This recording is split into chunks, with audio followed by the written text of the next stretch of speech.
So I just want to throw a question out here for you guys. Has anyone actually read this study? Not read an article that cites and references the study, but rather the actual study itself. Has anyone actually read the study? Just want to throw that out there for you guys. All right. The study is about, and I got the study right here. I read through it, made some notes, and I'm going to kind of, go through it later in this video. Kind of give you the, abbreviated, abridged Cliff Notes version of it. All right.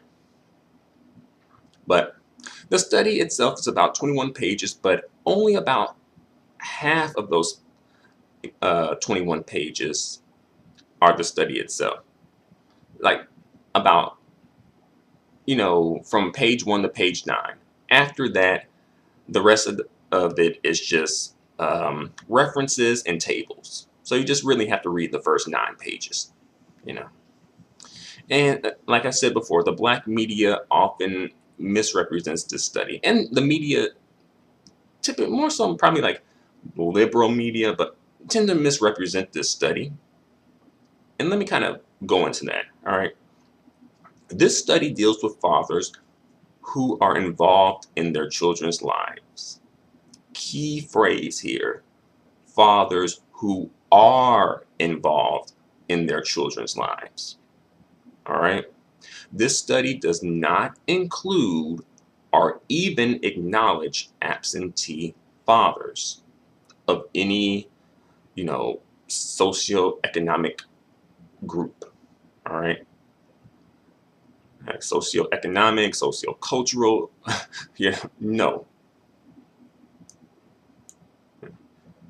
As far as this study is concerned, they are completely irrelevant and a non-factor.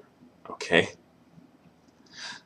The black media and black people, especially black men, sometimes like twist the study to make it appear as if the study tracked all fathers and found that black men were the least absentee of all fathers. This study does not do that. All right. Again, this study specifically only deals with fathers who are involved in their children's lives. It does not deal with absentee fathers. Okay. And also, some black men, particularly on YouTube, will use this study as a rebuttal when some black women criticize black men's involvement or lack of involvement in their children's lives. Right. And those black men will say that a lot of fathers are in the households, and the media bases father involvement off of people who are married versus people who are just living together. Basically saying that, black men are in the household, but they're just not married to the black women, you know. And that's why the statistics for black fatherhood look the way that they do, you know. Basically saying like that's why it looks like black fathers aren't involved in their children's lives, But forget what black mothers have to say, because they would be a good group of people to ask, you know. In addition to black fathers, of course, but definitely black mothers, they would be a great group to ask about black fathers' involvement in their children's lives, right? Um, and also, by the way, this study tracks fathers who are married and who are not married as well as fathers who live in the child's home, who live with the child, and fathers who live apart from the child or children. Okay?